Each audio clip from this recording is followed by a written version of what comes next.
କଥା ହେବୁନି। ଆଉ ବାପ ଘରର ଯେମିତି ଇଜ୍ଜତଟା ସମ୍ମାନଟାକୁ ରକ୍ଷା କରୁ, ଯେମିତି ବାପ ଘରର ନିର୍ଲଜ୍ଜ ବୋଲି ତୋତେ କେହି ନ କହନ୍ତି ବାପ ଘରକୁ ଆଖ୍ୟା ଦେଇଥିଲି। ତେଣୁ ଲକ୍ଷ୍ମୀ ମା ତାଙ୍କ ଜୀବନ ଚଳଣୀର ଯେଉଁ ମନ୍ତ୍ର ସେଇଟାକୁ ସିଏ ସାଧନ କରିକି ଦେଖେଇଥିଲେ।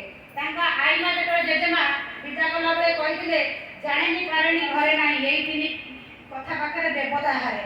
ତେଣୁ ସେ କୌଣସି କଥାକୁ ନାହିଁ ବୋଲି ଜାଣିନି କହନ୍ତିନି। ଥରେ ଆମର ତାଙ୍କ ଶାଶୁମା ଯେତେବେଳେ ହଠାତ୍ ଘରେ ସେଦିନ ପାଏସ କରିବାର ମାନେ ପ୍ରପୋଜ ହେଇଛି, ପାଏସ ତିଆରି ହବ, ତାଙ୍କ ଶାଶୁମାଙ୍କର ହଠାତ୍ ଗୋଟେ କୁଆଡ଼େ ଯିବାକୁ ପଡ଼ିଛି। ସେ ପଚାରୁଛନ୍ତି ବଡ଼ ବୋଉମା ତମକୁ ପାଏସ ଆସେ ନା? ହଁ ଆସେ। ଜାଣିନାହାନ୍ତି କିନ୍ତୁ ହଁ ମାରିଛନ୍ତି, ପାଏସ କରି ଥୋଇ ଦେଇଛନ୍ତି। ଶାଶୁମା ଯେତେବେଳେ ଆସିଛନ୍ତି ସେ ପାଏସ ବାଢ଼ୁଛନ୍ତି କି ତା ଶିବଚନ୍ଦ୍ର ଚକ୍ରବର୍ତ୍ତୀ ଯିଏ ଆମର ଲକ୍ଷ୍ମୀ ମାଙ୍କର ଶ୍ୱଶୁର ହେବେ ତାଙ୍କୁ ଯେତେବେଳେ ବାଢ଼ୁଛନ୍ତି ସେ ପାଟିରେ ଦେଇ କହୁଛନ୍ତି ଛି ଛି ଏଗୁଡ଼ାକ କି ପାଏସ ହେଇଛି? ନା କ୍ଷୀରର ସ୍ୱାଦ ଅଛି ନା ଚିନିର ଟେଷ୍ଟ, କିଛି ତ ନାହିଁ, ଏ ପାଏସ କେମିତି ହେଇଛି?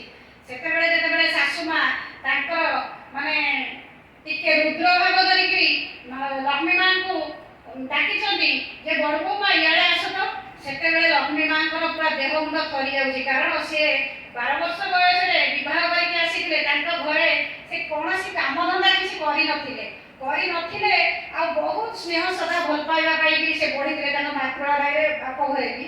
ତେଣୁ ସେ ସେତେବେଳକୁ ପୁରା ତାଙ୍କର ଦେହ ମୁଣ୍ଡ ଥରୁଛି। ଯେତେବେଳେ ଥରୁଛି ତାଙ୍କୁ ଯେତେବେଳେ ତାଙ୍କ ଶାଶୁମା ଦେଖିଲେ ଯେ ଇଏ ପୁରା ଥରୁଛି ଗୋଟେ କଣ, ସେତେବେଳେ ସେ ଟିକେ ଦବିଗଲେ, ସ୍ନେହବଳା କଣ୍ଠରେ ପଚାରୁଛନ୍ତି ମା ପାଏସଟି କେମିତି ରାନ୍ଧିଛୁ ବୋଉମା?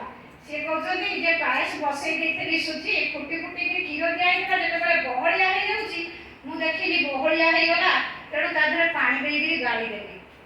ଏଇ ପଦକ କଥା ଯେତେବେଳେ କହିଛନ୍ତି ସମସ୍ତେ ସେଠି ମାନେ ହାସ୍ୟରୋଳ ଗୋଟେ ସୃଷ୍ଟି ହେଲା। ସମସ୍ତେ ହସିଲେ, ଯୋଉ ଭଳିଆ ସିଚୁଏସନ ଥିଲା ସେଟା ନର୍ମାଲ ହେଇଗଲା। ତେଣୁ କହିବାର ତାତ୍ପର୍ଯ୍ୟ ଯାହା ଭିତରେ ଦେଖନ୍ତୁ, କେବଳ ଯେ 12 ବର୍ଷ ବୟସରେ ବାହା ହେଇ ଆସିଥିଲେ, ଘର ସଂସାର ବିଷୟରେ କିଛି ଜାଣିନଥିଲେ, କିନ୍ତୁ ନାହିଁ ବୋଲି ମୋତେ